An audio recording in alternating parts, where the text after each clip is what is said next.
A car bomb explosion sends 2 members of the Earth First group to the hospital. And the question tonight is, will the injured environmentalist face criminal charges? Good evening, everyone. This pipe bomb went off at a busy Oakland intersection, and the man and woman who were hurt had planned to lead a summer of militant protest against logging practices in Northern California. The unofficial word is the 2 environmentalists injured when a bomb went off in their car just before noon are suspects and not just victims. The unconfirmed report says Judi Bari and Darryl Cherney will be charged with possession and transportation of explosives. Do you swear to tell the truth, the whole truth, and nothing but the truth here in this matter before us? Yes, I do.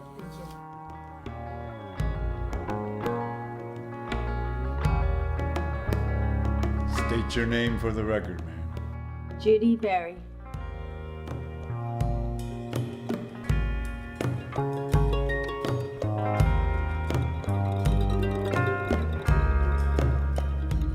What is the basic event out of which the case arose? On May 24th of 1990, I was bombed and nearly killed in a car bomb assassination attempt.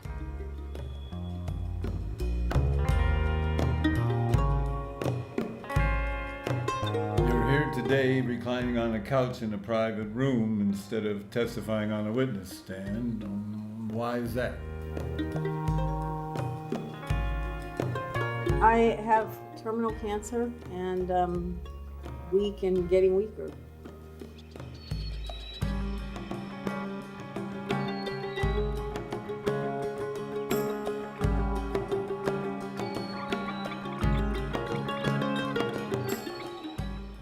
I want to point out that we're not here to protest against either the loggers or the mill workers or anyone who is an employee of Louisiana Pacific. They don't have any more control over these logging practices than we do. There's a war going on being waged by your friend Charles Horwitz against the North Coast Redwood Forest. I think we need sustained yield so that our children can have wood to build out of. We're not saying no logging. Today we're expecting to be able to stop a few trucks here, and I myself fully intend to stop 1 or 2. And Daddy, won't you take me down by Mendocino to the Albion River where paradise lay? Well, I'm sorry, my child, but you're too late. Master LP strip logging has hauled it away. You said you were bombed. What exactly happened? I was driving my car and I was driving down the street and I was following somebody. At a certain point, I think she was getting ready to make a turn and I was trying to follow her and realized I wasn't going right and I quickly hit the brake. And at the time when I hit the brake, there was a very huge explosion and I felt it rip through me. The explosion being so powerful that the sound itself had a force. I was amazed. I mean, I've been in Vietnam, I've seen bombed vehicles, and I was amazed. When I first looked at that car, I couldn't see a driver. What happened next that you can recall? The next thing I remember, the car was stopped and there were people around and I was in incredible pain that I had never felt before. I knew my back was broken. My legs both were immobile at the time. I knew that my body was ruined. I knew that I was paralyzed. I felt that I was dying. The driver was identified as 40-year-old Judi Bari, also of Quie. Both victims are members of the environmental group Earth First. Both were taken to nearby Highland hospitals. The passenger was taken out first. Was someone in the car with you when the explosion occurred? Yes, Darryl Cherney was riding in the passenger seat. Now out in the redwood forest grows trees 2,000 years of age, and the owls they hunt, the bears they home, the salmon swim, and the rivers rage. I heard a crack, and then my whole head started to ring. Then I heard somebody scream out, "It's a bomb!" There was a bomb. And then it all made sense that someone had tried to kill us. Do you remember Darryl saying anything to you while you were still in the car? I remember him saying that he loved me, and I remember him saying that I was going to live. Forget all the mayhem and utter destruction that's tearing my planet in two. And I want to spend the end of the world with you.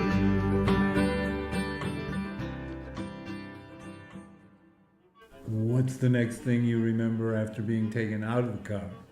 I remember being placed on a gurney, which again was another incredible pain. I remember being put in an ambulance. I remember going to the hospital in the ambulance. I remember repeating that my back was broken. I remember a nurse hugging me and telling me that they were going to put me unconscious, and I remember begging them to let me die, and that's the last thing I remember before I lost consciousness. And what's the next thing that you remember that happened when you woke up? I remember waking up and finding myself completely immobile and my leg up in a traction device. And I remember that there were 2 uniformed police standing next to me as soon as I opened my eyes. Did the 2 uniformed officers speak to you? Yes. They told me that I was under arrest, and they said they wanted for transporting explosives, I guess. And what was your response at that time? I said I wouldn't talk to them without a lawyer. Is the police case falling apart? I wish I could see the police case. My feeling is because they didn't file charges today, it certainly is not a strong case. The Oakland Police Department still consider them as suspects in this case, and we have no indication at this point to indicate otherwise. We have no information to indicate anybody else is involved, and we're still looking at it, them as suspects in the case. I think that they're looking in entirely the wrong places. And I don't think that they're doing a thorough investigation. I think that the police tactics need to be investigated here. The real fundamental questions are remaining unasked. You know, whose interest is this in to have these 2 people bombed? Did you have a visit with your parents? Yes. And I remember them bringing in a tape recorder and asking me to make a statement on the tape for a newspaper, and I remember attempting to do that in a groggy state. Thank you to all the Earth Firsters and peace people and movement people in general for this tremendous outpouring of concern and support. It really makes me feel better knowing that you all are down there and knowing that I'm not alone and we're not alone. And that's something I've always felt in Earth First, is that we are a movement. I think it's important for us to remember where the real violence is being done. The real violence is being done to the forest, not as much as to the organizers. I hope that this will not deter people from coming this summer to save the redwood forest, because terrorism is a horrible tactic, and we know that the timber companies will use it. But terrorism cannot stand up to mass nonviolence. At the time of the bombing, what was your occupation? I was organizing for Earth First Redwood Summer. And what was Redwood Summer? Redwood Summer was a campaign that we initiated in 1990 to bring in students and others from around the country to participate in a summer-long exercise of demonstrations, nonviolent civil disobedience. And where were they planned to take place? Various places. Mendocino County and Humboldt County would be the main ones. The 3 timber companies that own most of the redwoods were the primary targets. Louisiana Pacific. I think that what we've seen is these corporations have come in here and literally destroyed the ecosystem. Mendocino County is absolutely desperate. You all supervisors flew over Mendocino County timberlands recently, and I think that you will agree that we're really at a crisis stage. Georgia Pacific. What we're protesting against at Georgia Pacific is forest liquidation. Now, Georgia Pacific is also the largest timber corporation in the world. And they're going to be gone in a couple years. They're beginning to sell the lands around the mills. And Maxam Pacific Lumber. I came to Humboldt County, California, to a town of Garberville. I looked at the newspaper headline, and it said, "Company town to be taken over by corporate raider from Texas." And in this particular case, that they were going to have to increase the cut, as it turns out nearly triple it, to pay off a junk bond debt. It was a company called Maxam, and they took over a pretty old company called Pacific Lumber that had attempted to log sustainably for 118 years. Since he took over Pacific Lumber 3.5 years ago, Hurwitz has himself become a target of 5 federal investigations into his tactics. Pacific Lumber is now cutting trees, faster than it's ever cut them before. They're so big and there's so few of them left. It's a crime to cut them. It's a crime against future generations. Enslaved by a way of life, propped up by lies, but some of us have come to see things through different eyes. Tomorrow there'll be more of us than there are today. We're that ragged, jagged, cutting edge, and we all say it's quitting time, it's quitting time, it's quitting time on that high-tech plantation. It's quitting time, it's quitting time on that old high-tech plantation. It's quitting time for good, it's quitting time, it's quitting time, it's quitting time on that high-tech plantation. It's quitting time, it's quitting time on that old high-tech plantation. It's quitting time for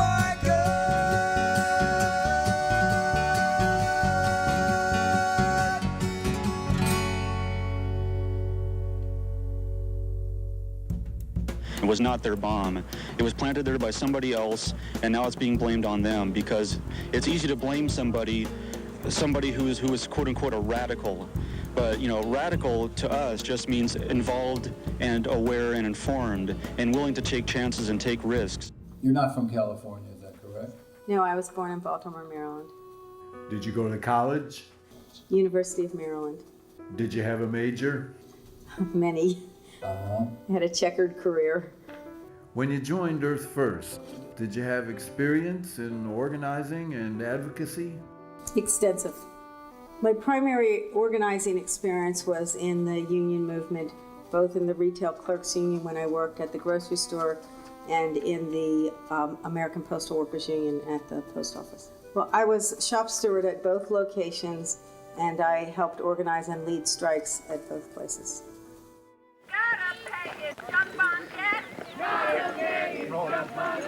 How much colder can you get? Loggers cannot keep their jobs When he's used up all the logs. When you all worked for Palco, then nobody was ever out here protesting because Palco was cutting them slower than they were growing back, and that's just fine. But Maxam comes out here trying to liquidate the old growth to finance their junk bonds. I'm sorry, that just doesn't make it, and that's why we're here. We're not here because of the loggers. We're here because of Charles Hurwitz, some slime bidder from Texas who's never seen a redwood in his life, makes $4 million a year. That is 10 times what the average mill worker will make in a lifetime. Judi Bari did something that I believe is unparalleled in the history of the environmental movement. She is an Earth First activist who took it upon herself to organize Georgia-Pacific sawmill workers into the IWW labor union. Judi and I have discussed trying to get together a communications forum between environmentalists and loggers. My brother and my dad, they've been working with Earth First, and they got a line of communication going. I'm an environmentalist and a logger. I'm really happy to see Ernie proposing alternatives, because that's exactly what we would like there to happen, that people can still work in the woods without destroying the woods. John Maurer was so sickened by the fast cutting, he quit. I just wish Mr. Hurwitz would go out in the woods and take about a day and just sit down inside the redwood grove. Maybe he'd have a different opinion of what's going on to him. Rather than looking at a dollar bill, he'd be seeing a tree for its value. But with the big corporations, it just seems like it's just fight it out in court. It's just like, the hell with it, we're going to do what we want, and this is our game plan. They're ruthless. Well, guess what, friends? Environmentalists and rank-and-file timber workers becoming allies is the most dangerous thing in the world to the timber industry. How did you first get involved with Earth First? I was working as a carpenter making houses out of old-growth redwood, so I was watching the trucks go by with the logs on them while I was building these, fancy houses out of the wood. And the contradiction disturbed me. What was the mission of Earth First at the time you joined up with them? How did they see themselves? That Earth First was an environmental group that used what they call direct action to try to bring attention to and halt destruction of the environment. We're cutting chainsaws, killing the trees,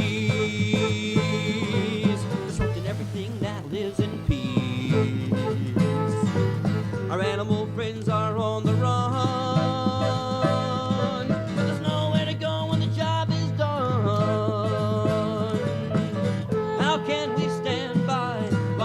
all takes place. We've got to stop this inhuman race. No compromise, no compromise, no compromise, no compromise, no compromise in defense of the Mother Earth. Earth first. Earth First got itself started by a few people who were tired of all the compromising by the mainline environmental outfits. It's time for a warrior society to rise up out of the earth and put ourselves in front of the juggernaut of destruction. The major threat to biological diversity is industrial society. You know, everyone has certainly made mistakes, but no one has made mistakes like we're currently making right now. Earth First is convincing good people and mainstream environmental groups not to compromise before the game starts. We aren't left, we aren't right, we aren't in the middle, we aren't even in front or behind. We aren't even playing that game. The whole idea of biocentrism, that the natural world is greater than and more important than the small part of it that's the human race. Well, there may be disagreement over tactics, and you hear it said that it's wrong to sabotage equipment and destroy equipment. Isn't it at least equally wrong to sabotage and destroy the environment? We don't have to figure it all out. We don't all have to be pure. We all don't have to be saints on this planet to do something for it. Earth First is not an organization. It doesn't have a president, a vice president, or even a secretary. It doesn't have any officers at all. And no headquarters, no hindquarters. Who's their leader? They don't have a leader. They're all leaders. And there's thousands of them running around loose. Another dire warning about global warming tonight, this one from a respected United Nations scientific report that was a year and a half in the making. This one says that the Earth is already showing a warming trend, and industrial pollution must be cut in half just to stabilize the situation. If not, scientists say, we can expect droughts, floods, loss of farmland. Formal charges were filed today against the 2 Earth First activists injured in yesterday's bombing in Oakland. The other thing that Harry Burlow's not dealing with when he says he owns this land and can do what he wants to is the climate. We all know about the greenhouse effect. We all know what this is doing to our climate. I saw something really dismaying in the Italian Press Democrat just 2 days ago. It was an advertisement for a new product called a solar prism. It says, protects your garden against 120-degree heat. Now this here where I live is called Redwood Valley, and there's hardly a redwood left in it. And last year it hit 115 on the clear cut where I live. And I know it didn't hit any 115 when there were redwood trees there. So what we're seeing here is a changing of the climate, we're seeing a drying up of the land, and we're seeing the greenhouse effect taking in.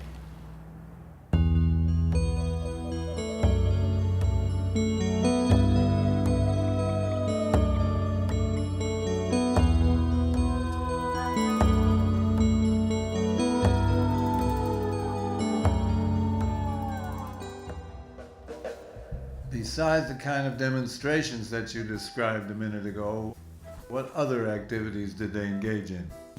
The first prolonged campaign up here that I engaged in was at a place called Caddo Wilderness in Laytonville. We're not going to leave and abandon our position. We're pretty determined to shut you guys down. It was a Bureau of Land Management land. It had old growth on it, and protecting old growth was our really primary mission. No work today for a change. Think so? I don't know. We just set ourselves up in the middle of the road and physically blocked the logging equipment from getting to the place where they were supposed to cut. And we're cut way to heaven.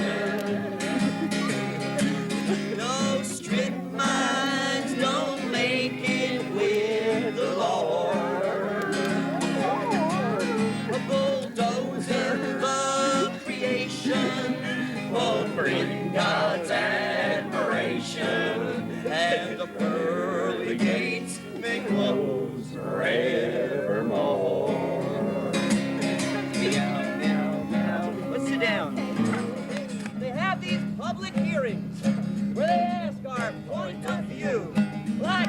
you think about this thing here on page 4002? And they're so easy to get to if you just know how to drive and you don't work at. How are you today?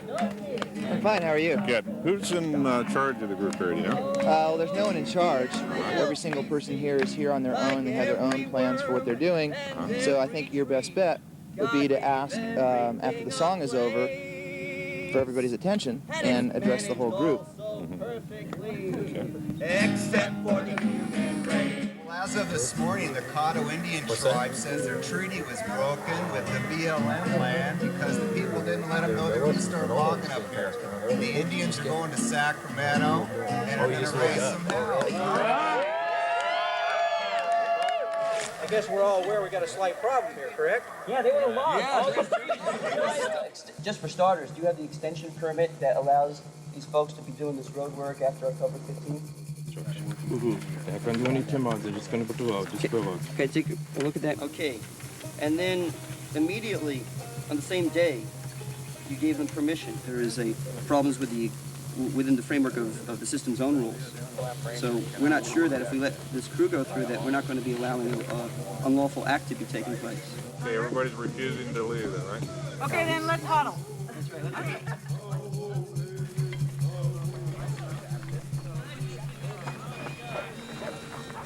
It looks like a successful Earth First blockade. We're moving pretty slow, about 1 or 2 miles an hour here.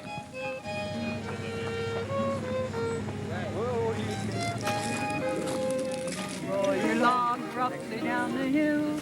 Greedily, greedily, greedily, greedily, nature pays the bill. Roll your logs roughly down the hill. Greedily, greedily, greedily, greedily, nature pays the bill. Nature pays the bill. Your logs roughly down the hill. Your logs roughly down the hill. Nature pays the bill. Nature does the bill. Your logs roughly down the hill. Your logs roughly down the hill. Nature pays the bill. Nature pays the bill.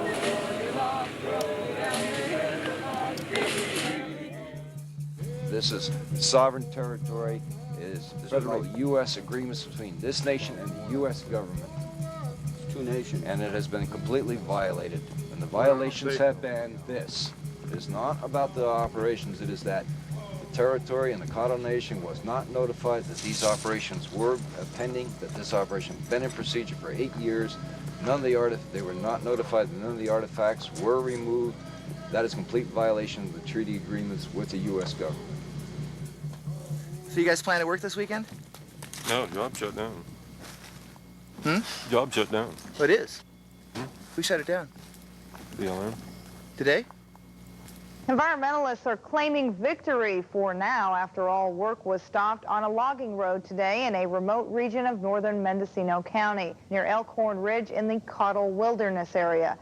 What happened as a result of you sitting in the road like that? The neighbors formed a neighborhood group and filed a lawsuit, and the place was saved.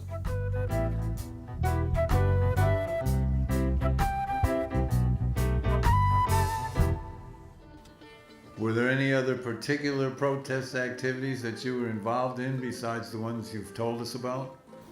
Constant from the time that I came. It was a growing organization and growingly active. One large one, for example, in 1989, we had what we called National Tree Sit Week. The protests are being held throughout California and in Oregon, Washington State, Montana, Colorado, New Mexico, and Massachusetts. In our area, we held 5 demonstrations in 6 days around Mendocino and Humboldt County, sitting in trees and blocking logging trucks during that week. It's been a great week so far. Everybody in the United States knows about this now. I mean, people that never even heard of this stuff are talking about it. We've had tree sitters up in 7 states. Okay, so we got 3 women tree sitters up in trees, and we got them up on Sunday night just before dawn. And it was on a horrendous clear cut and swaying in the breeze, cooking hot right near the ocean. You could see 7 miles of clear cuts to the ocean. It was a great sight to demonstrate the devastation that's going on in this county. And we rescued the tree sitting equipment, and it's right up there now. Wednesday, we went up to Whitethorn, and that's when people keep asking me what happened. So I'm going to tell you about Whitethorn now. The neighbors wrote up a real nice list of demands, things like no logging on other people's land, no logging at night, no shooting off guns every 15 minutes, you know, things like that, right? So this was too unreasonable for this logging company, apparently, though. So the first thing they did was start brandishing weapons at us. We continued with our blockade, and we stood up there and played music and being cute and everything. But you can only be cute for so long. And this one young crazy logger guy gets in his pickup truck and runs our line again. You know, there's like a little bit of pushing and shoving, not that big a deal. Then this same young guy that was driving the truck came out of the back with a crazed look in his eyes and just planted a haymaker right on somebody's face. And then suddenly one of the other brothers, we hear, "You fucking commie hippies, we'll kill you all." Blam! He shot off a shotgun in the air. This is the second time in 2 months that the police have stood by and let a logger assault an earth firster and refused to arrest the person even though there were 20 witnesses. Had there been an incident in which you were hit by a truck?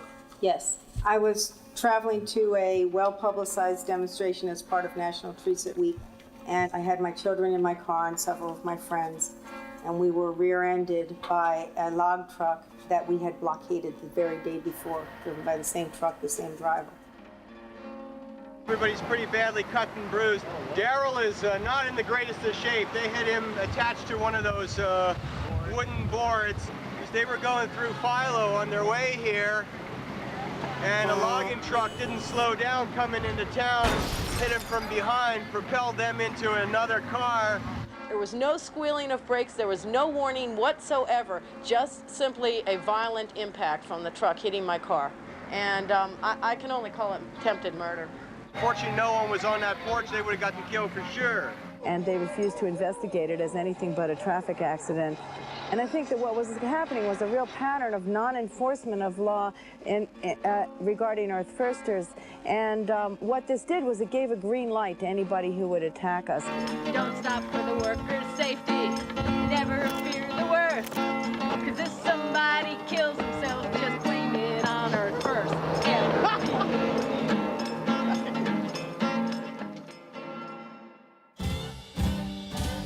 So how was the decision made to stage Redwood Summer?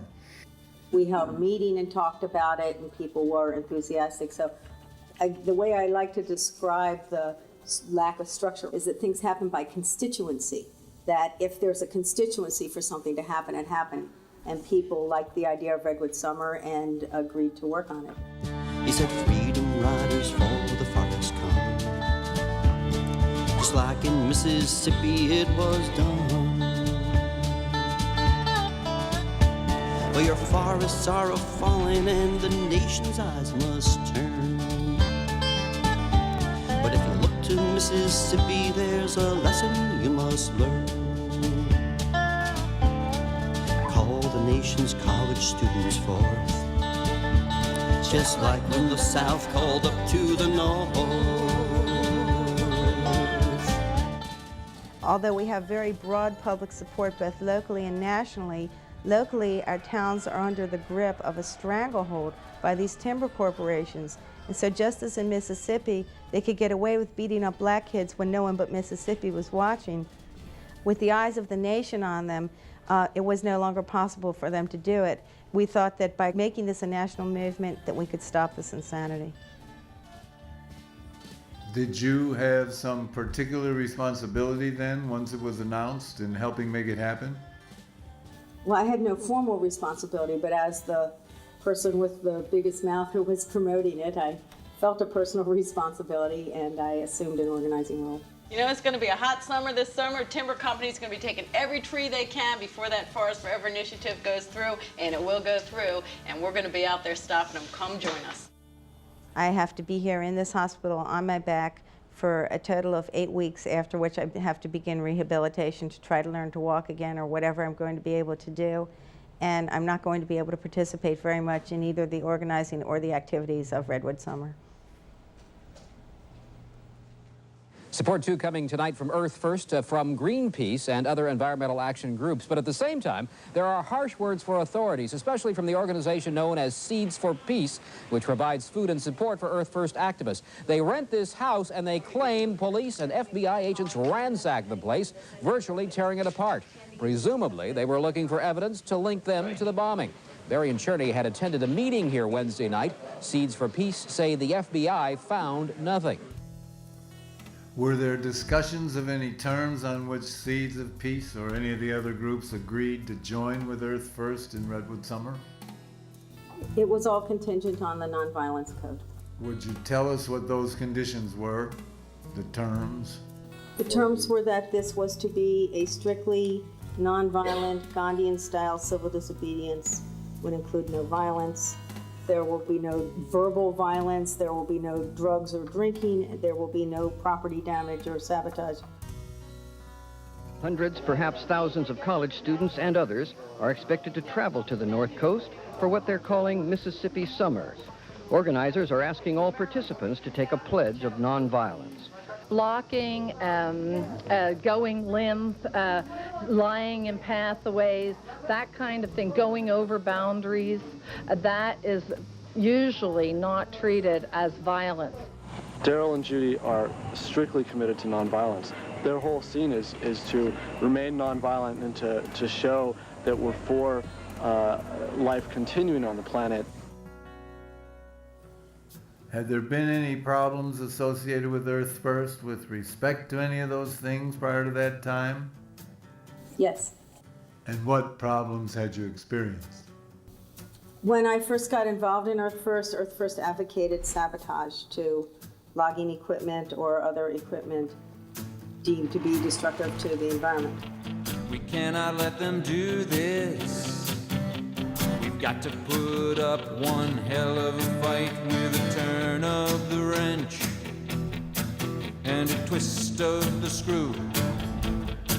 We'll apply a little pressure and we'll see what that will do.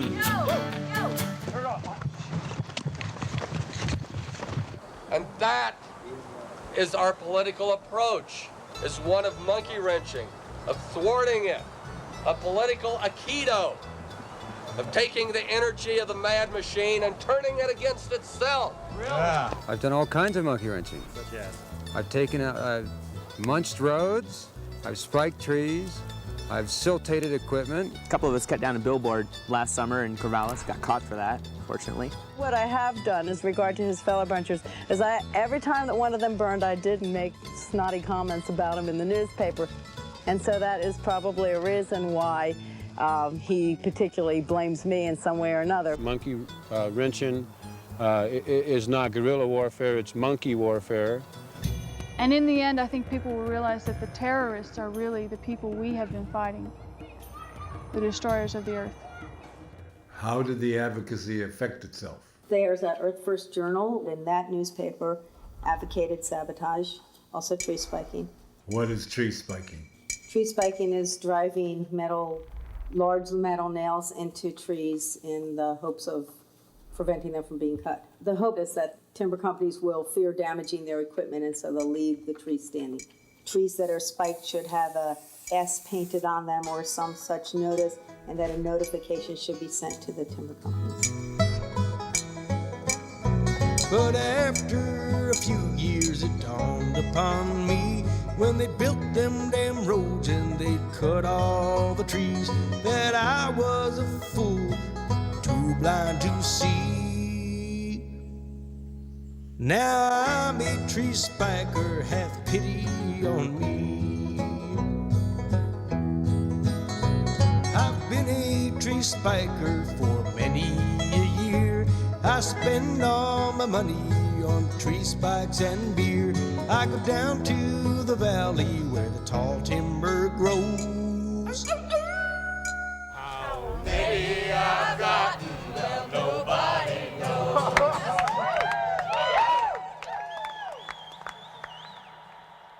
But if a spike tree made it to the mill, a saw blade hitting a spike could have devastating effects.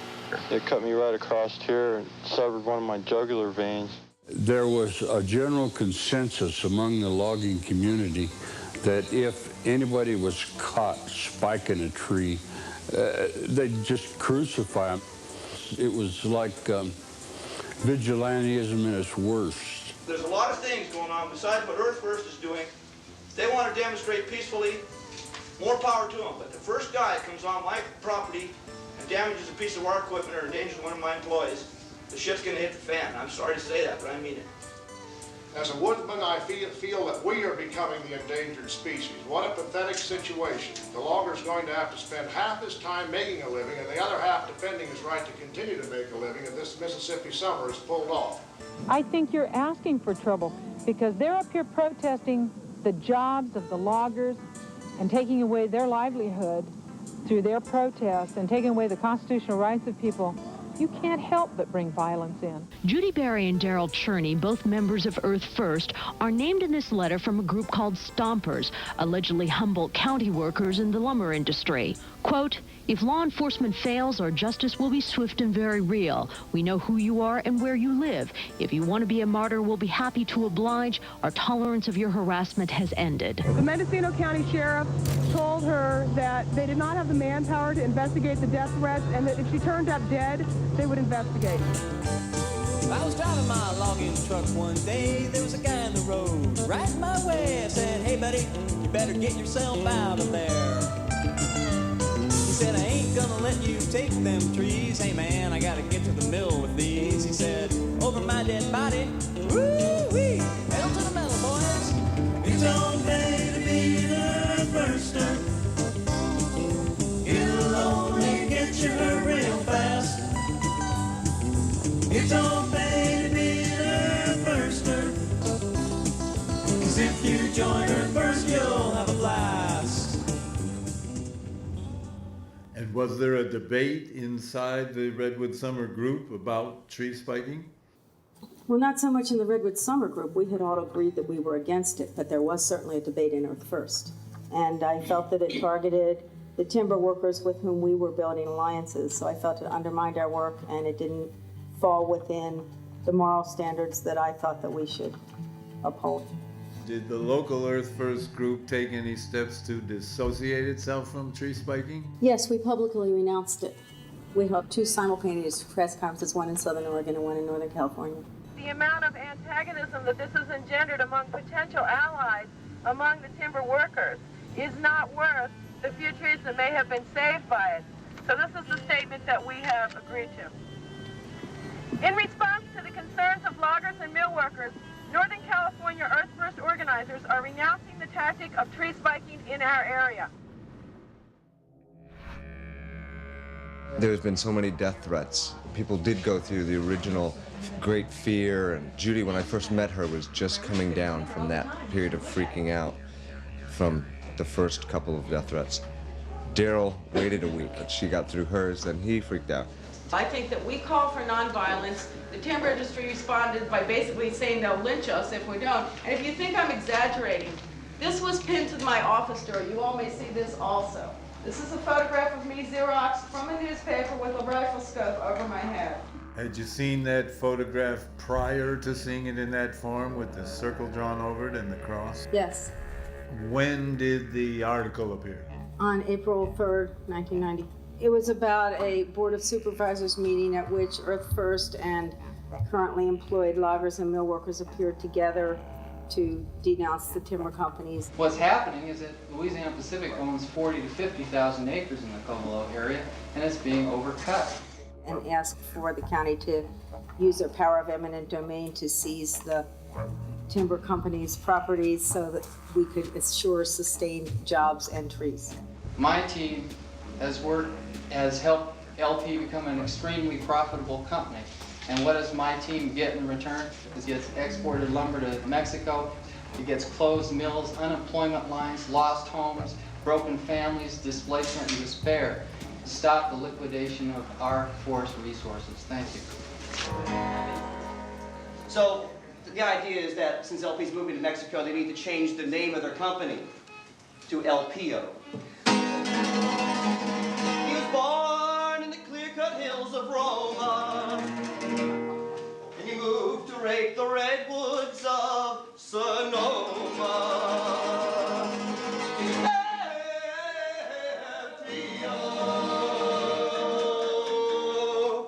What have you done to Mendocino? Those in LPO, he feels a great pain because the Board of Supervisors supervisors finally got some courage and declared eminent domain.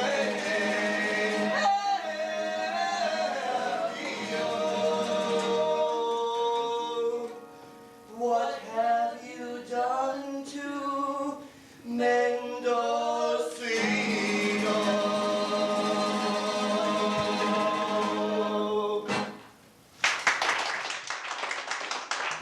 Did it cause you to experience fear? Yes. Did the other items that you've testified about, these 2A and 2B, cause you to experience fear? Yes. The fear does get to you. There's points where you could almost become immobilized through it. And what helps is to have community. Are the documents that we've been talking about what you refer to as threats? Yes. And did they include the one that begins, "Dear Judy, it has come to our attention that you are an Earth First lesbian whose favorite pastime is to eat boxed lunches in pajamas"? Yes. How were you carrying them at the time you were bombed? They were in a folder that was labeled threats and fakes. And what were the fakes? There were several fake press releases that were designed to look as if they came from Earth First, but in fact were not written by Earth First, that were sent to the press and distributed in our communities. Recently, this widely circulated letter added to the tension here. We know it's a fake. It's not a matter of opinion. It's a matter of reality. That letter is a fake. No Earth Firster issued that letter. This has been passed around. It purports to be from Earth First. It says, Mississippi summer, come one, come all. We intend to spike trees, monkey wrench, and even resort to violence if necessary. However, it's been distributed in stacks in the break rooms in the lumber mills, and it's in the laundromats and logging towns, and it's been sent to the press. What was the response in the press to your communications about the fake press release? The Press Democrat wrote an article in which they characterized it as a true document rather than a false document. You also had occasion to see some documents from the Maxam company? Yes. Maxam sued Darryl Cherney for a protest that he did, and in discovery, he received these documents. It was a series of memos to Charles Hurwitz, CEO of Maxam, Hill and Knowlton, who was the PR firm. The PR director refers to the fact that Darryl Cherney's name is spelled wrong, and so they're not sure of its authenticity. And these documents were sent to the San Francisco Examiner a week after they admitted internally that they believed them to be fake. Directing your attention to the meeting in Berkeley the day before the bombing, at the end of that meeting, what did you do?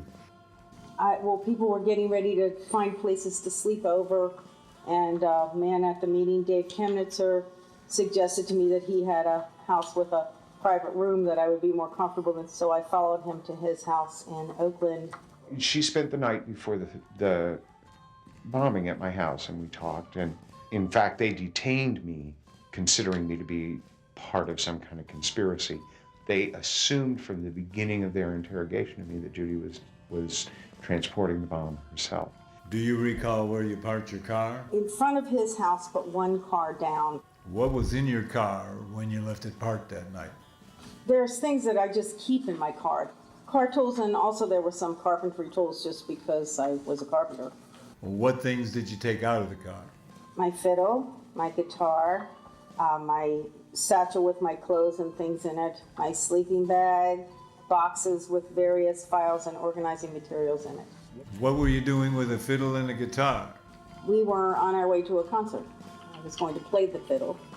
The guitar was for when Darryl broke his strings, there would be a spare guitar handy.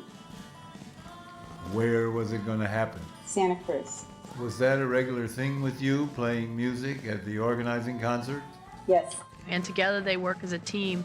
They're very effective using humor and also getting the information out to galvanize people, and they have an incredible effect on crowds. And so we set it up, and they were supposed to be there at 4 o'clock. I had talked to her like maybe half an hour before they left. Again, 15 minutes before she came. I got contacted that the bomb had gone off. It must have gone off shortly thereafter. They took away my Birkenstocks, they took away my car.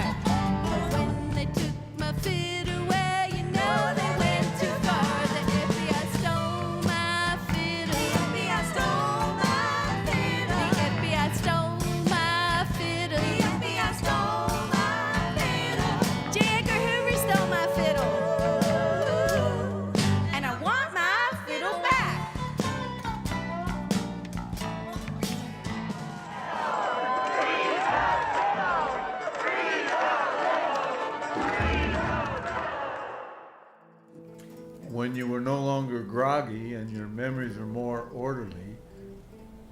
At that time, did you get information about the status of the case? There was a constant flow of people in and out of the room who were giving me information. I learned that I was still under arrest. The decision to arrest was based on the placement of the device in the vehicle, the nature of its construction, physical and other evidence that we developed. When I understand, the police have been very adamant from the very beginning. They say have no other suspects but this couple. They aren't even looking into that. Linda, are there any other suspects right now? Police say they have no other suspects, and they have categorically eliminated the possibility that anyone else tried to kill Judi Bari and Darryl Cherney. Did you also get newspapers during this period of time? Yes. Were there stories in the paper about your case? Yes.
You knew there was a determination pending with respect to whether the case would go ahead. Is that correct? I knew the question was whether or not Darryl and I knew the bomb was in the car.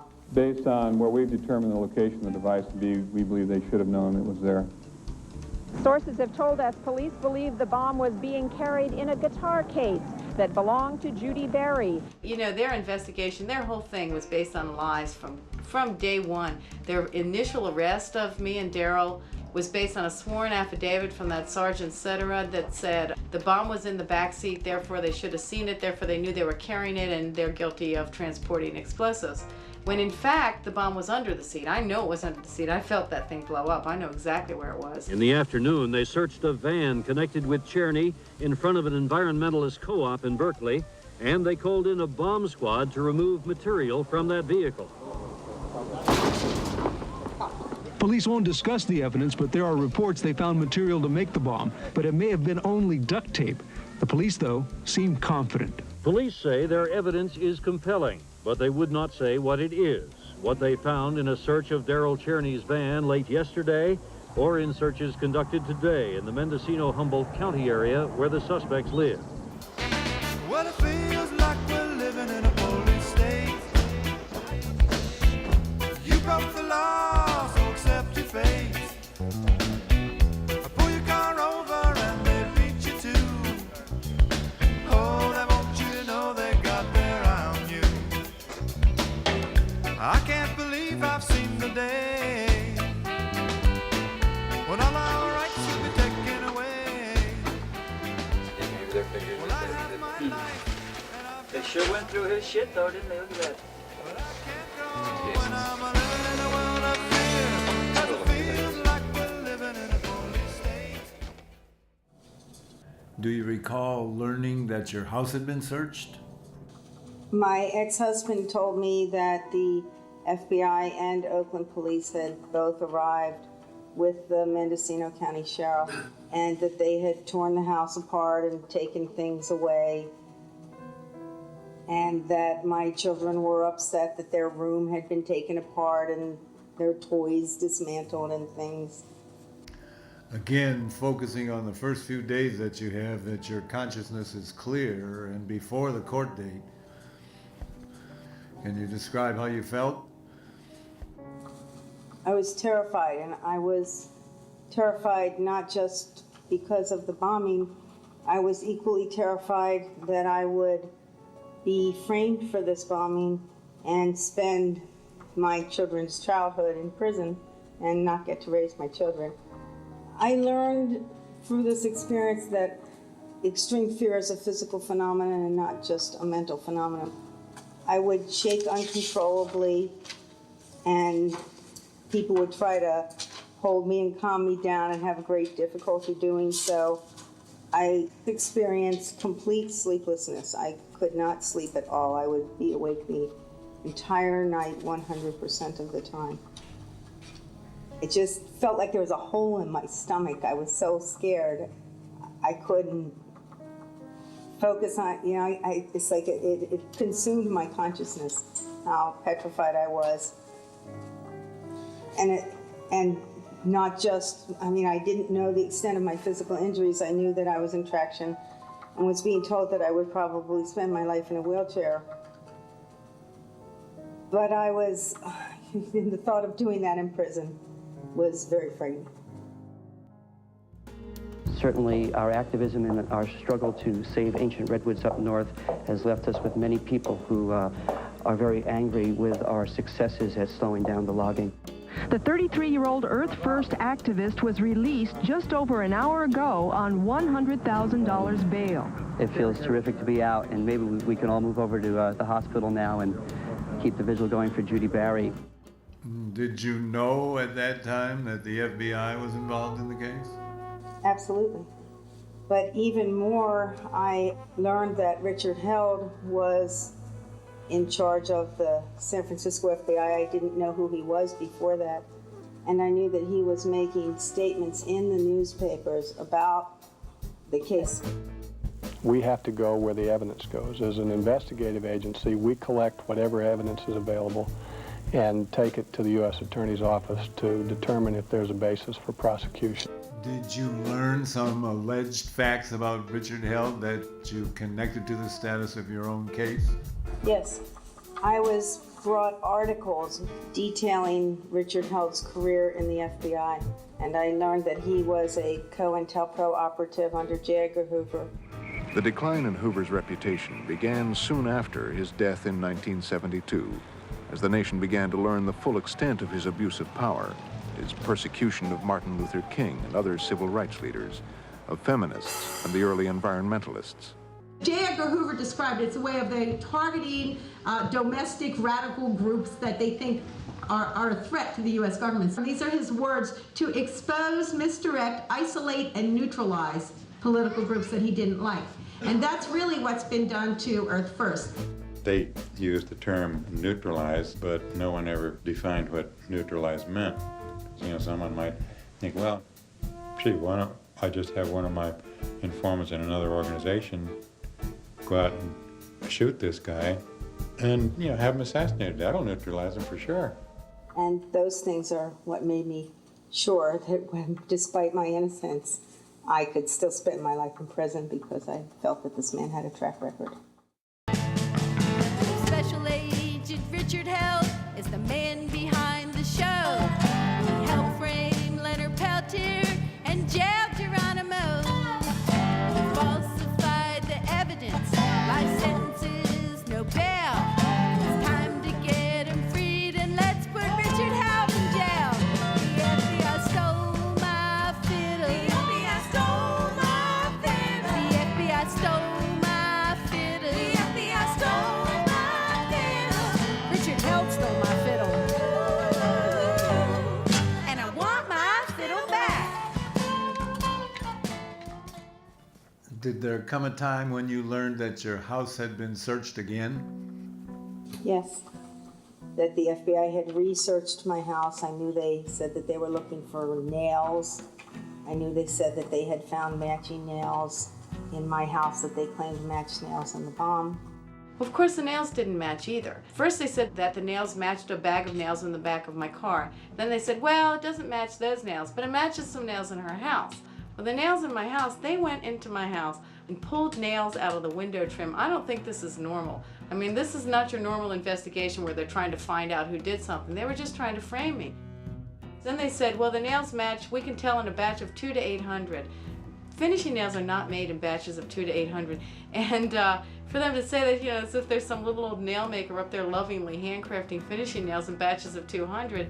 Depending on the size of the nail, we could make anywhere from 1,200 to 1,400 nails a minute, and it would take probably 3, 4, 5 weeks before the gripper dies would actually wear out, where you'd have to replace them. And most of those nails within that period of time could be identified as coming from the same machine. Multiply that all out, and you're probably getting millions of nails. I knew that this came in the wake of my ex-husband, Mike Sweeney, made a mock-up. He brought this to the press to show that they could show by my injuries that the bomb was under the car seat and not in the back seat. By this time, I was fully aware of those details. Bari's injuries indicate that the bomb was placed directly underneath her, according to the surgeon who treated her at Highland Hospital, Dr. Peter Slaybaugh. And when we proved that, the police responded, okay, you're right, the bomb was under the seat, but the nails match. The search came, I believe, the day after the press conference and subsumed the headlines.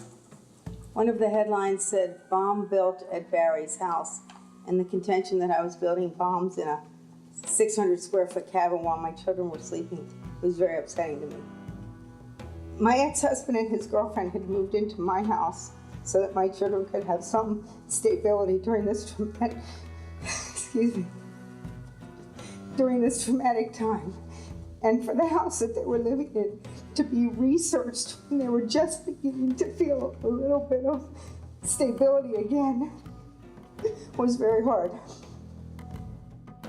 And when you have two people doing the noble work that was done by these two who were bombed, be attacked, have their lives threatened, almost killed, then we find that we are apparently going to be accused of self-assassination.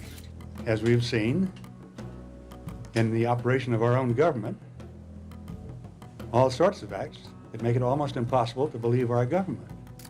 If they can fund death squads in El Salvador, they can fund death squads in the United States.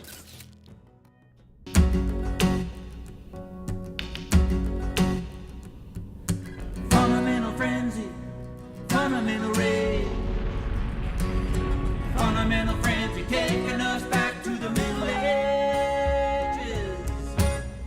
First of all, we'll talk about the letter, which seems to have changed the focus of the investigation.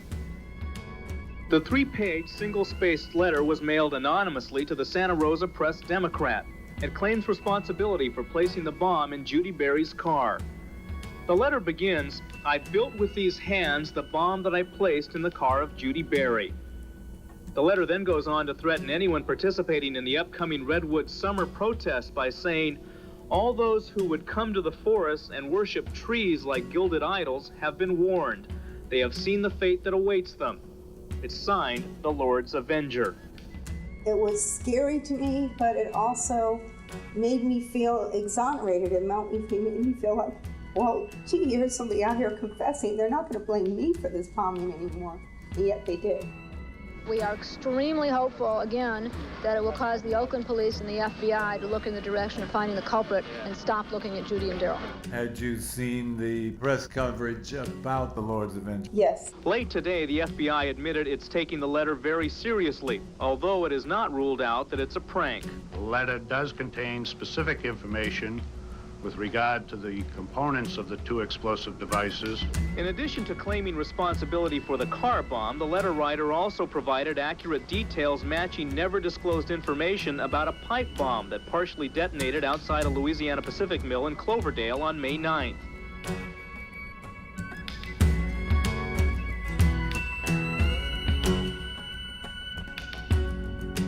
One of the things being searched for in the second search was for typewriter exemplars to compare to the Lord's Avenger letter. So the theory was put forth through that search that I or my close associates had written the Lord's Avenger letter.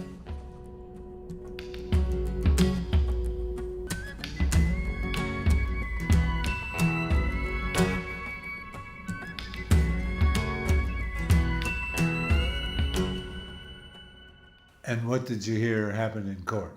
I guess the FBI and the Oakland police together had asked for more time to find more evidence, although they still considered Darryl and I the only suspects, and that the judge had granted them more time, and there was another court date set.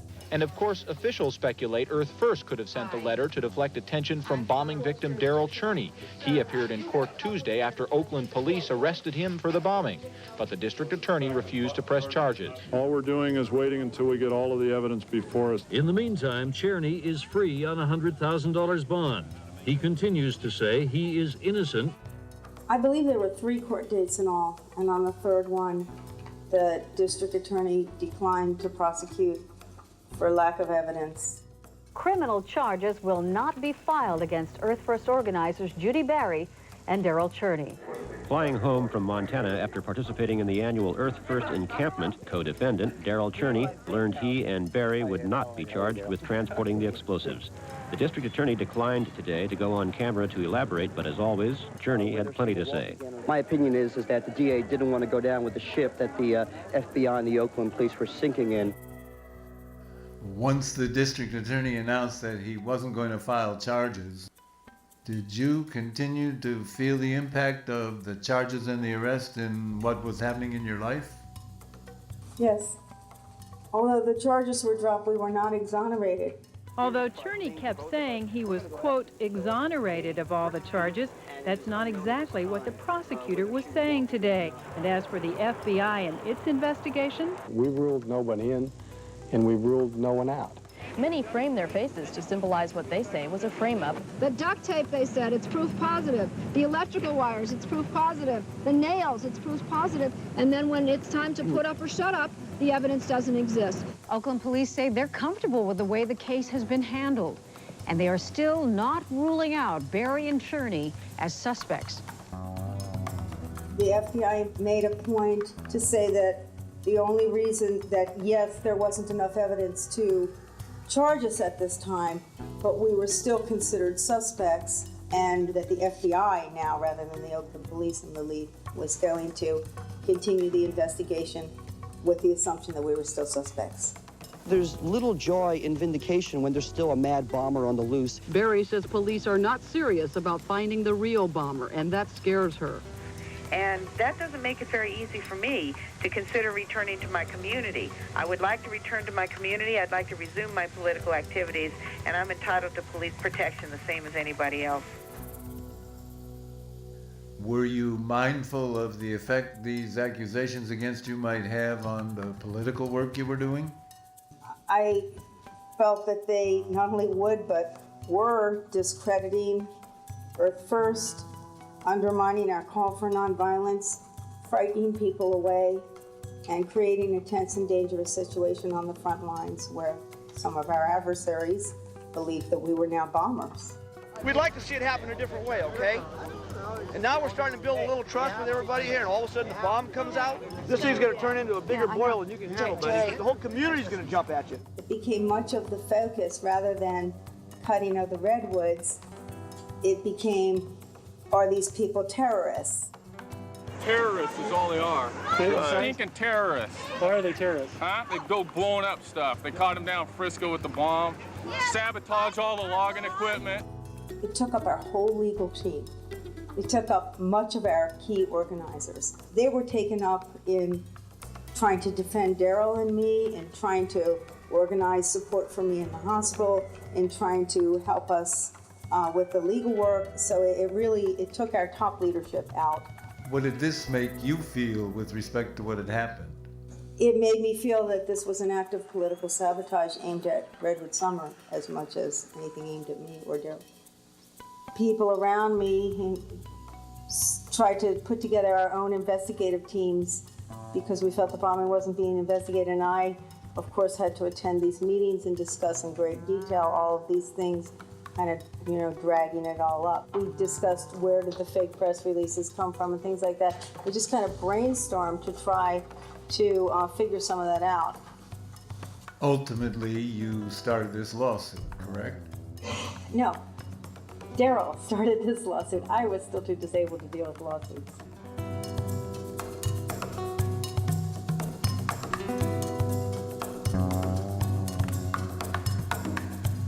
And did you want it to start? Absolutely. What was it you hoped to achieve by pursuing the lawsuit? Justice. In what form? Justice and vindication. The other purpose was to try to create some kind of restraint on the FBI so that they couldn't continue to do this to political activists. We've charged them with false arrest, illegal search and seizure, unequal protection of the law, and conspiracy to violate our First Amendment rights by discrediting us as terrorists.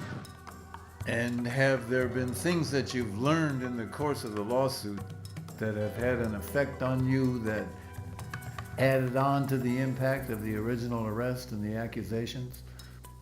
The discovery that the FBI had held a bomb school in Eureka, California 1 month before I was bombed, during which they blew up cars with pipe bombs.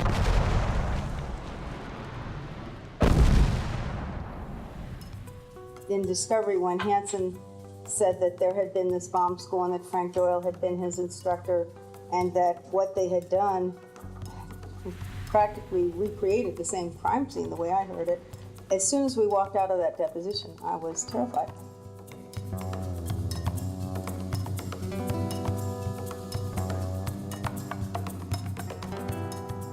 I had panic attacks over it. I was terrified by it.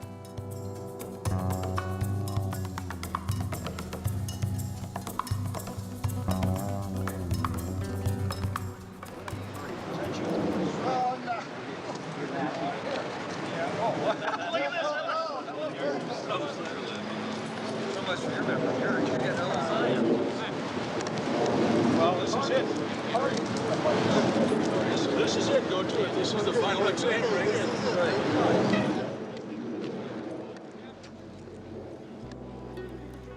Because it raised a question about FBI prior knowledge, and it was something deeper than I thought that this was. And I began to question, was there more involvement than I could see?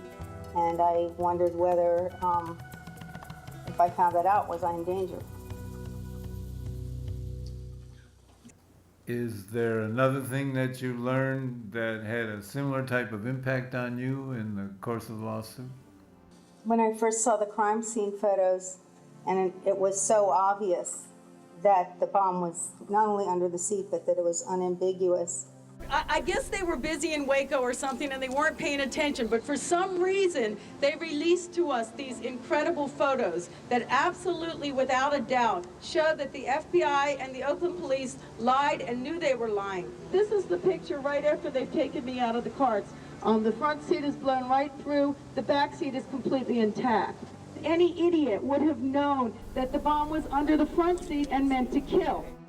Well, my observation of these photos was that the evidence was unambiguous, and so the arrest, based on the claim that they thought that the bomb was in the back seat, must have been deliberate rather than a mistake. And that became clearer in my mind. That's how I felt about it when I saw those photos. And just looking at those photos, looking at myself being pulled out of the car and stuff, I cried the first time I saw them. It took a while to be able to just be hardened to them. And the police report also has some interesting information in them. The first cop on the scene was Oakland Police Department Officer Greeby. And his first statements, before anybody else gets there, he says, "I am now photographing the car. I'm photographing the damage under the driver's seat." 20 minutes after the bomb went off, Sergeant Sitterud of the Oakland Police Department arrived.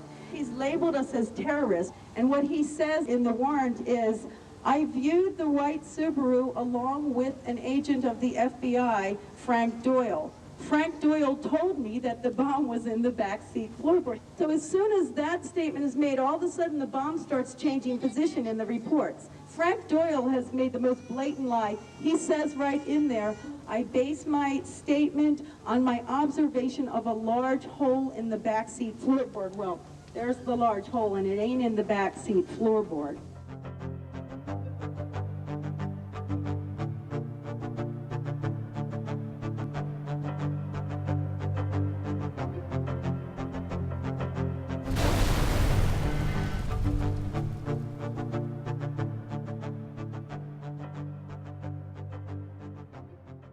When I found out that I had cancer and I was getting weaker and weaker, I announced that I was dropping out of Earth First, right in the middle of the Headwaters campaign, because I didn't have enough energy for both. And I felt that other people could take on the Headwaters work easier than other people could take on the FBI work. Probably the most significant accomplishment so far is Headwaters Forest. Headwaters Forest is 3,000 acres of old-growth redwood, 2,000-year-old trees. Charles Hurwitz wanted to cut it, and Earth First walked it, mapped it, named it, made an issue out of it, and created the political climate in which a timber harvest plan could be denied. Timber harvest plans had never been denied in such an area before, and just this summer, and I would say because of the pressures of redwood summer, the timber harvest plan for Headwaters Forest was denied. The ferns on the floor of this forest are 6 feet tall. The trees are 300 feet. They're 15, 20 feet across. They're 1,500 to 2,000 years old. This isn't just scenery we're talking about. This man is ripping out the lungs of the planet, and no human being has the right to do that. Yeah!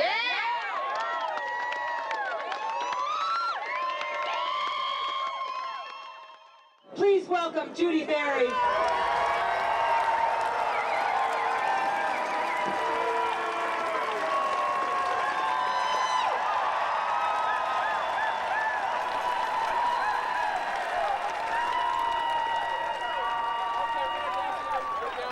Despite all their efforts to stop us, here we are.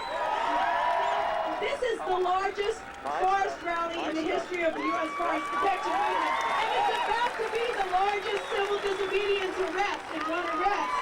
And this is not symbolic because, you know, the system does not respond. The system does not respond to us when we politely ask them. But we learned last year as we were walking over that line that they hear us when we take that kind of action.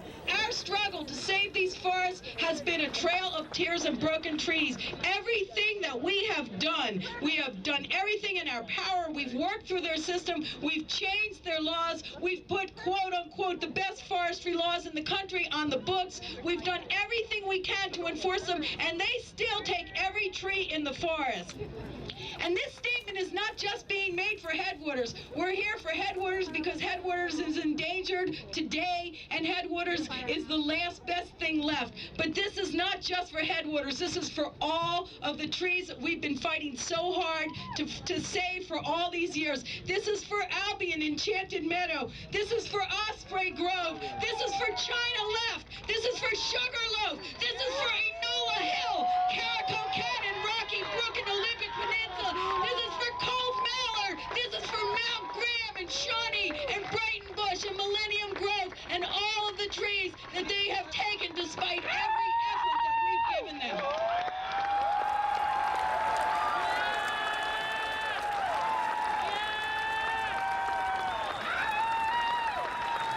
This is where we make our stand, and when you go home, you're going to take this spirit with you and take it back to the forest where you live or whatever issue you work on, because this is all one issue. This is all one system, that same corrupt system that rewards Charles Hurwitz while they take welfare checks away from needy mothers. That's what we're here to protest. We're here to stop the destruction of the earth. We're making our stand. And we'll see you down at that gate. Let's get out there. Watch out, Charles Hurwitz. We're coming, and you can't stop us.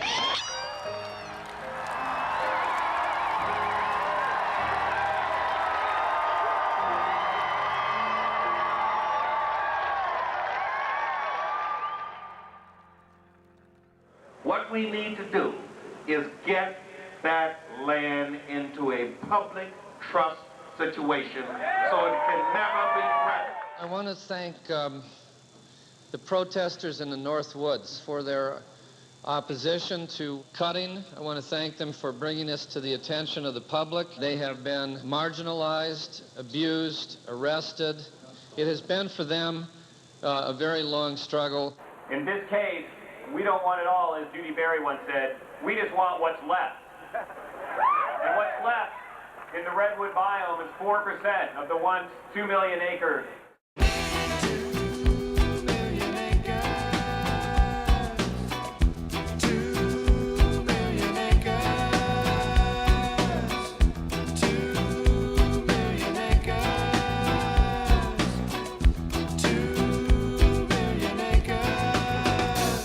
If they could, they would take them all. and that's why Babylon must fall. 'Cause Babylon the Great, it will collapse under its own weight. Just a few thousand acres left, but they're not protected from theft by the Maxam Company, stealing the redwoods in absentee. Just a few thousand acres left out of 2 million acres. 2 million acres. 2 million acres. 2 million acres. 2 million acres. 2 million acres.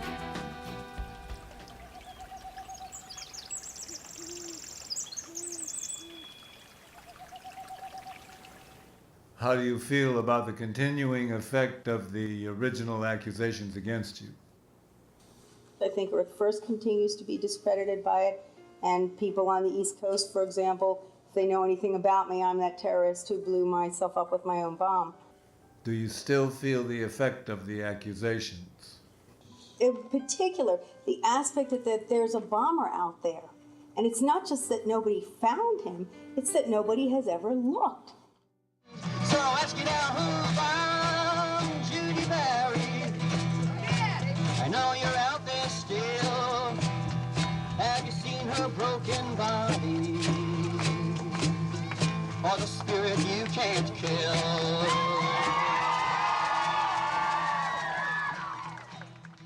All right, so we're resuming after the break with the deposition of Judi Bari in Bari versus United States, C91 1057 CW. We're in the direct examination of Ms. Bari. All counsel are present, and after the break, I have no further questions of the witness. No questions for the federal defendant. No questions for the Oakland defendants.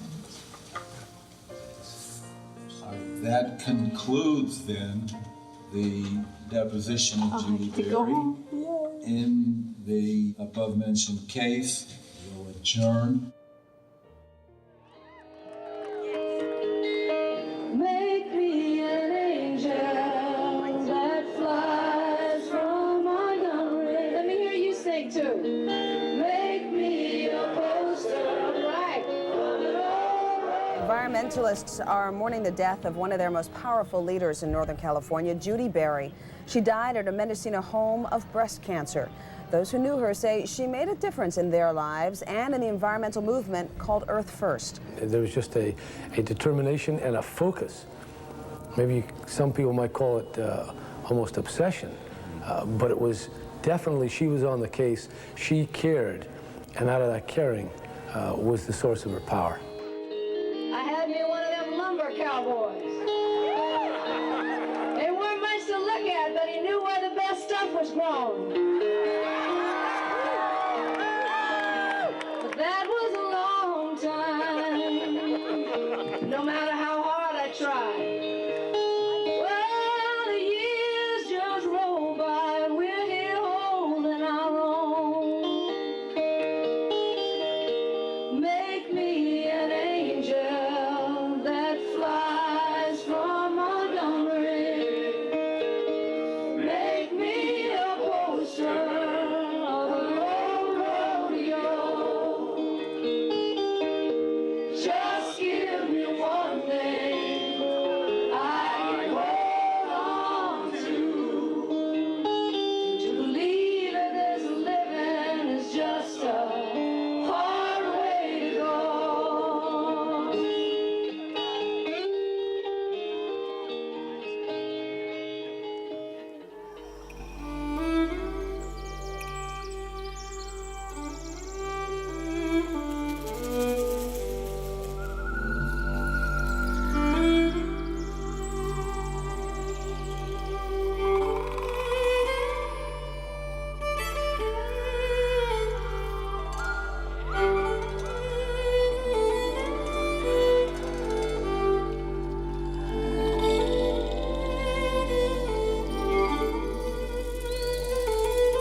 It was an emotional day in the courtroom today in the case of Earth First activists Judi Bari and Darryl Cherney versus the FBI and Oakland police.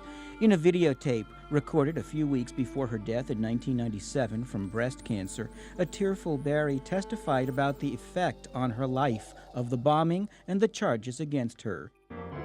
People can see when activists are attacked for their activism by the government, by the police, and by the national or federal police, and particularly the FBI part is, should be in bold relief for everyone in the country to understand at a time like this especially. False arrest, false affidavits, the smear campaign, the sham investigation. This case has these extreme facts that don't befall civil cases very often. They've come into court and they've engaged in the exact same smear tactics that they engaged in from the moment the bomb went off. And we've even said that it's given rise to a new rule of evidence, which seems to be that smear say is completely admissible. Judi Bari called for all of our supporters to come here every day. They had an aura about them in the room. It was very, very, I don't know, very earthy, very loving, very nurturing. What the FBI has been doing instead of fighting terrorism is looking at activists and tampering with activists' protected activities, and that's got to stop. And it's got to be the strongest message you can give, especially at this time, to the people in California and around this country, that terrorism by our law enforcement agencies can't be allowed no matter whether these people are wearing uniforms or in high positions or not. Being in democracy is not about voting once a year. It's about participating in government all the time. And so when the government, in particular the FBI, does you wrong, it's your responsibility as an American citizen to take them to task, to take them to court if necessary, and hold them accountable. He's been taught very strongly, don't mess with firecrackers. If you don't mess with firecrackers, you're going to get hurt. You certainly don't mess with bombs. And furthermore, Darryl, he wouldn't know what to do with a bomb. The bomb was under the seat. We're looking right down in this area here. Dennis Cunningham was just unbelievable. Bob Bloom got the details down and talked about each lie that they told. He had the chart up with all the 7 lies on the search warrant. He went over each one. So he turns around and he says, he just points, he's supposed to talk to the jury. He says, Sidderid lied. And he turns around and says, you lied, didn't you? He lied twice in his testimony, blatantly, that he was shown that day, May 24th, a bag of finishing nails. There is no bag of finishing nails in this case. So it's not going to be very quick, and that's what they said last week. That could mean it'll spill over into next week.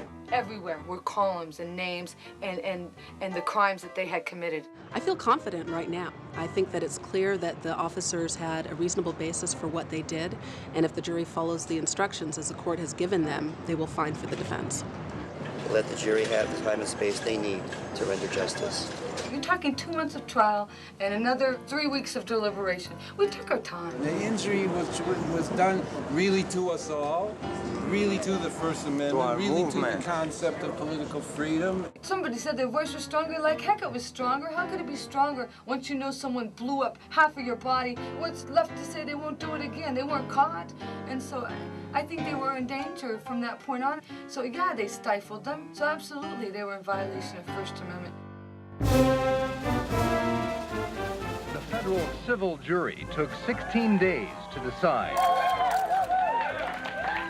Today, awarding Earth First supporters a stunning victory.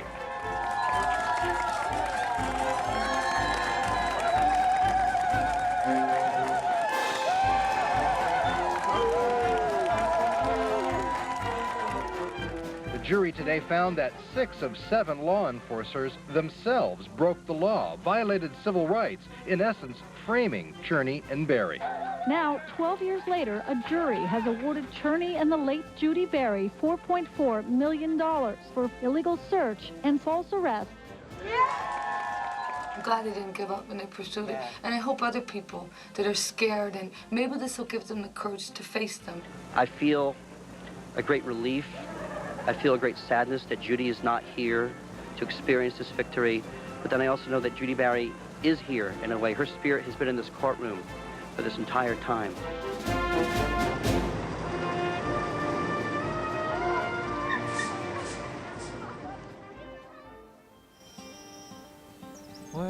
dancing on the ruins of multinational corporations, dancing on the ruins of multinational corporations, dancing on the ruins of multinational corporations. Ha, ha, ha, ha, ha.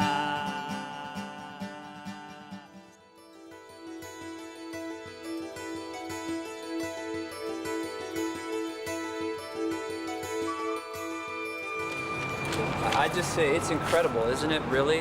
The FBI has come into court and more starkly and more clearly than at any time in this case before is engaged in an active cover-up. The FBI is actively involved in scuttling any possibility of a future prosecution in what remains an unsolved and therefore open attempted murder investigation.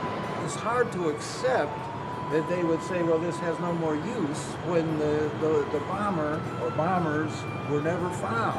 This first bomb, which was allegedly constructed by the same individual who put the bomb in Judi Bari's car, this bomb has a lot of evidentiary value. If we can get DNA off this, then we have a DNA identity of who bombed us. If you did find out who the bomber was, what could the implications be? Whoever turns out to be the bomber, the federal government and Oakland will have some serious explaining to do about why they were not able to follow the chain of evidence or refuse to and find that person 20 years ago. The question I get asked a lot is, do you think the FBI was involved in the bombing somehow? And I would say they were involved in the bombing right up to the present moment by hiding the identity of the bomber. They're running cover for the bomber, and they're doing it right to this moment.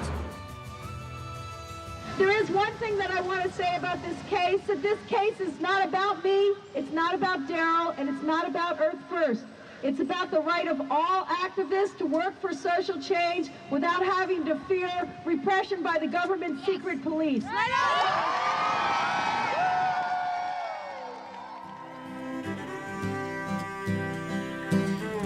Hold your head up high, take a deep breath and rise above it. Think of me here by your side, and I promise it won't get any harder than this.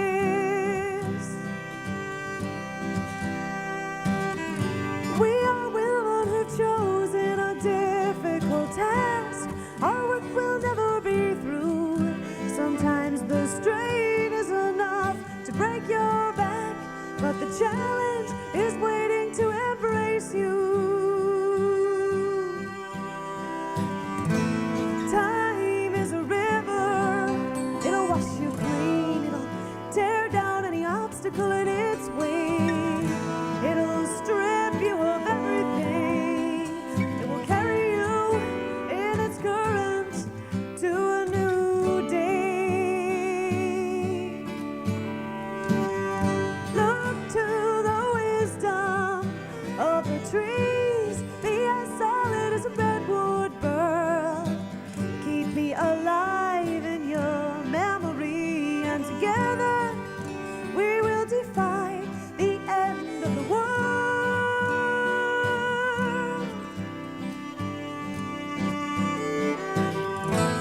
No one has it easy. I had to fight like hell to hold my ground. You saw the pain and the misery, but never once did you see me back down. So hold your head up high, take a deep breath and rise, rise above it. Think of me here by your side, and I promise it won't get any harder than this. It won't get any harder than this.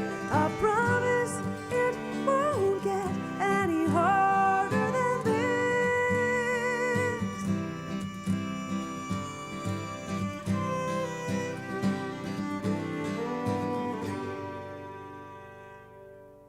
I know a woman who gives flesh and bone to stop the killing of the trees, to Say the ancient one's 2,000 years old to stop the hand that thieves. With her face in the center of a rifle sight and her kids in harm's way by her side. With a hand on the wheel of a bombed out car, this time somebody's gone too far. Judi Bari won't give up the ghosts. She stands the final stand, calling out to the people who love life the most. Defend your promised land. Shut her up, get her out of our sight. She took a hard hit, but she's still alive. Oh, thank God it's with her hand on the throttle of a revolution and her kids on the cusp of evolution.